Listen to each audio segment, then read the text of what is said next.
What's going on, everybody? Welcome back to Chud's Barbecue. My name is Bradley Robinson, and today I'm going to show you how I made this beautiful, delicious, smoky, tender beef brisket on a Weber kettle.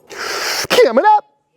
If you're a devotee of this channel, you may know that I got my start in barbecue cooking on a Weber kettle in the backyard. And ever since I mentioned that, the requests have not stopped coming in for me to show you how I cook a brisket on a Weber kettle. But to be honest, I haven't cooked a brisket on a kettle in about 8 years, and I don't even have one anymore. But luckily, I know someone that does.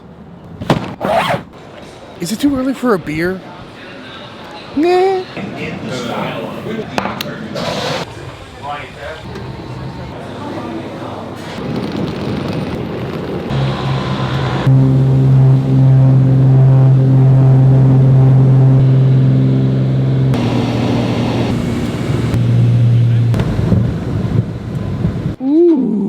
Gonna have to take that one for a spin. Yeah. Remember this barn from the winter video? Barn. Kinda spooky. There it is. And might I say, what a beautiful time of year to be in good old New Hampshire. Let's take a look.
What a beaut.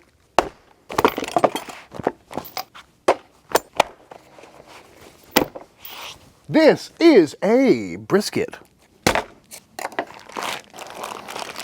A USDA Prime brisket. Picked this up at Costco. This thing's weighing in right around 12 pounds, so not the biggest brisket they had, but also, you know, still a good size. And that's something to consider when you're picking up a brisket for a Weber kettle, is that it needs to fit on a Weber kettle. So if you had a 24 or 16 pound brisket or something like that, you're gonna have a hard time. So finding the smaller brisket is definitely worthwhile. So I'm gonna trim this up like normal. We'll see if it fits. Starting, of course, by taking out this decal fat. Go around, smooth out this backside. Take off all these sharp edges and silver skin on the back. Just trying to make it look pretty. Oh yeah, nice marbling on there. Round this point off a little bit. And that side is looking pretty good. Very nice. Flip it over, smooth it out. Fat chunk number 2. Going flatten out this mohawk a little bit, take care of this fat cap, and again, I've got plenty of videos on how to trim a brisket. I do it in every brisket cooking video, whether it's the paper wrap, the pastrami, the foil boat. It's always important to trim your brisket properly, otherwise you'll have too much fat, parts may burn up, and it's just not going to be as pleasant as it could be. And as I mentioned, this is also a really great time to shrink this thing up if you have to, based on the size of your cooker, especially when it comes to this next stage, which is shaping the brisket, because we've got all this thin flat meat over there that we don't really need. It's gonna just burn and curl up. We just want to give it that nice classic brisket swoop. And there we have it, looking real nice. Nice amount of fat on there. Backside's looking nice and clean. Nothing's gonna burn up, sitting flat, aerodynamic, everything we're looking for. I think it's time to season it up. For our rub today, I'm going with some classic SPG. This is 2-part 16 mesh black pepper, 1 part diamond crystal kosher salt, and a 1/2 part granulated garlic. Pretty traditional, also garlic tastes good. And we're just gonna go on with a pretty heavy coat of this stuff. It's mostly pepper, so we can get away with worth putting a lot on there without having to worry about over salting it. Looking good already. Not going with any binders. I don't think they're really necessary. They tend to mess up my bark more than they help. Looking good as always. Folks, don't forget the sides. And I always like to start on the back side. That way when I flip it over, we're not going to mess up the presentation side, which is fat cap, because we are going to be cooking fat cap up, as we usually do. All right, and that is looking just about perfect to me. Sides are nicely coated, nice, heavy, even application. So now, let's go ahead and fire up the pit. There are many ways to set up a Weber kettle for indirect smoking. The easiest way would just be put all your charcoal to one side, put your brisket over here and hope for the best. But today I'm gonna be using this guy, which is just a baffle plate that's gonna go right about there, and then we can build up vertically and have a lot more space. And this thing, simply enough, has these little tabs right here that hook onto the tabs for the grate and go right on this lower grate down here. Looking good. And then we'll put our top grate on and we can access the coals right through here. But first, let's get our charcoal started. Basically, my plan here is I'm going to attempt to do the minion method. And that's where you take a bunch of unlit charcoal and you put it in here. And then we'll take a small amount of lit charcoal and put it on top or off to the side, and it'll kind of burn really slowly. Because generally, if you want to burn a hot fire, it'll work like a chimney. It'll light on the bottom and burn up. So if you reverse that and put lit charcoal on top of unlit charcoal, it'll slowly burn down. And hopefully we'll get a few hours of even cooking temps that way. We're going to hope for the best. All right, this pit is rocking right around 225, on its way up to 250, and it is time to throw our brisket on. As I mentioned, we're gonna be going fat side up, and we're gonna be taking this fatty edge. We're gonna aim that towards the fire. That way we don't burn up the lean side over here too much. We're gonna try and get it as far away as possible, and the shape of this brisket is actually perfect. And to get a little smoke started, we're gonna go on with some hickory wood chips, because that's what old Papa Chud had lying around. Sprinkle a few on here, get some smoke rolling. We're gonna aim the vents on the opposite side right above the brisket to try and create some airflow of smoke coming all the way over through. And now we maintain some temps.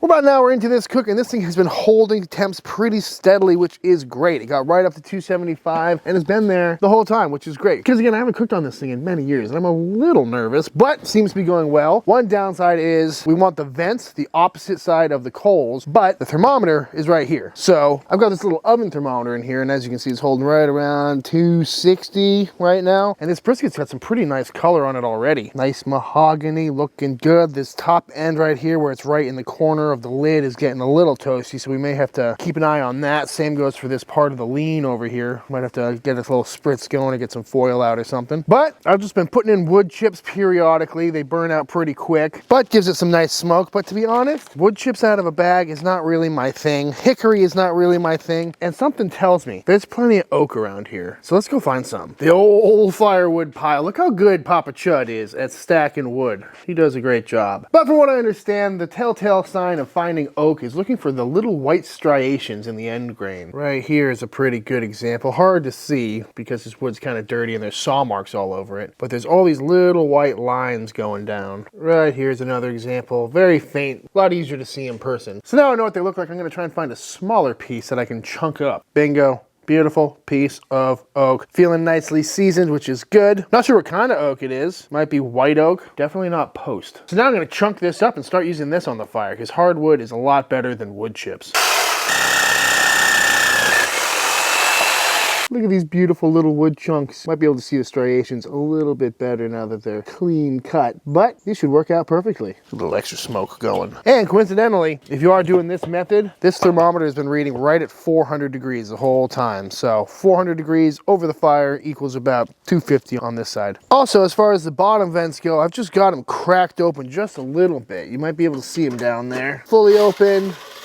Just a little bit open, just to control airflow a little bit. Oop, got a little fire going. I also find it's helpful to have a little spritz bottle around just with some water in it in case anything does get out of control. You can just stifle it real quick, maybe hit your brisket in the dry spots. But back on the lid goes, and we're gonna maintain some temps for the next long time. One of the downsides about cooking a brisket on a Weber kettle is every time you open the lid to check on the meat or check the thermometer or check the fire or any of that, you're gonna lose all of your heat immediately, because as soon as you open this, it's wide open. So you really gotta stand by the old standard of if you're looking, you ain't cooking. But at the same time, it can also be a benefit, because say you take your eye off of this for a few minutes and you come back and it's rocking 350 degrees internal, just take that lid off, let all that heat escape, and you're really not not going to damage your meat too badly. But you have to keep an eye on it. Another talking point when it comes to cookers like this is clean smoke versus dirty smoke. And when it comes to something like a Weber kettle or a mini chud box or any charcoal grill, the dirty smoke debate is really not applicable nearly as much as it is on something like an offset that is exclusively cooking with logs. And that's because a lot of the dirty compounds that you're going to get in your smoke come from the early combustion stages of wood. And if you were going to take a log and burn it down until it was completely clean burning, you'd end up with lump charcoal, and that's what we're cooking with. So there's really no need to be concerned about white smoke versus blue smoke, because a lot of those harsh, bitter chemicals are already burned out of the wood. And lump charcoal is pretty much exclusively what we're cooking with for heat. The chunks we're throwing on are there for smoke. And as you can see, once they catch, we got a pretty clean little fire burning right here. Nothing too white or pillowy. It could be a little bit cleaner, but it'll get there. And again, because the majority of the heat we're using is coming from clean burning charcoal, there's not as much risk of having a bitter tasting brisket. We're about 3 hours into this brisket cook, and it is looking fantastic, but our temperatures are starting to drop. As you can see, we've got some lovely color on this brisket, but we're gonna go in and throw a couple more chunks of charcoal in to make sure that this thing keeps on puffing away. That last chunk we threw in is still smoking nicely, as you can see. 6 hours into this cook, and let's see how this brisket is looking. Beautiful bark, looking good, although it's not feeling quite Halloweenish enough. What a beautiful pumpkin. Thank you.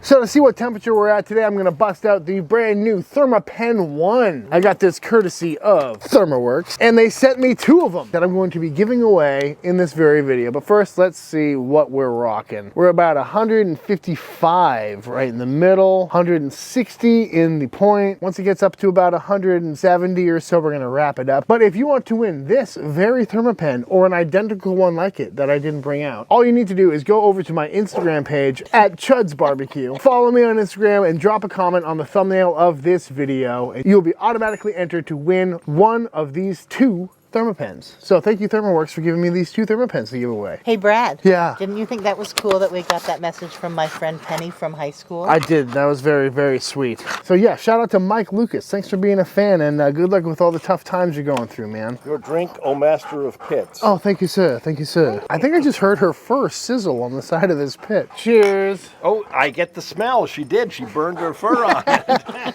Ooh, there's a snake in my boot. Ooh, looking good. We're about 10 hours into this cook, and this brisket is looking real nice, feeling nice and tender, looking smoky. We're rocking an internal temp of about 180 degrees. So I'm gonna pop this in a foil boat. We're gonna continue it on its cook for another probably hour or so, and then it should be ready. But right now, this is incredibly hot. Ow. Looking good. I must say this took a little bit longer than I was expecting. Usually it's around hour 8 or 7 for a brisket of this size, but again, that's because of the smoker, thin walls, opening the lid all the time. But nonetheless, that bark is looking fantastic, and it's smelling great and feeling tender.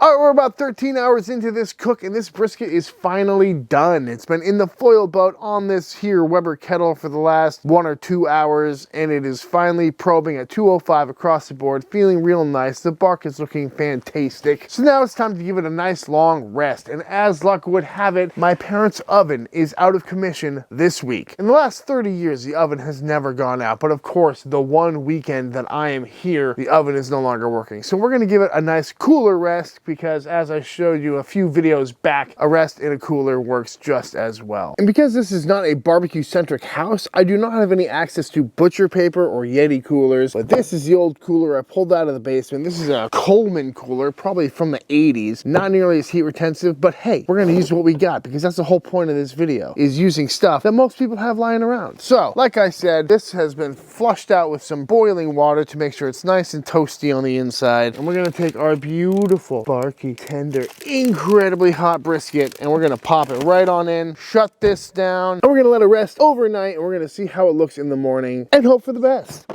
It is the next morning, and that brisket did quite well in the cooler, to my surprise. After about 5 or 6 hours, I came down and I checked it, and it was still hot, and it was rocking around 140 degrees. So in order to keep the rest going, I decided to throw it on this, the old gas grill. Got this back burner lit, and it's on low, and this thing's been holding right around 200 degrees for the last few hours, and this thing is looking great. Turns out a gas grill is a great way to rest a brisket, and it's outside, so it doesn't sneak up the house. But that being said, this thing has been resting for the last few hours, plus the overnight cooler rest, and I think think it's right about time to slice on in. For years, I've been wondering if I could still cook a brisket on a Weber kettle, and so far, it's looking pretty good. That is feeling nice and tender, looking real juicy on the bottom, feeling real nice. Lean definitely seems a little crispy, but we will see. Might as well do a little tallow dunk on there too. Whoops.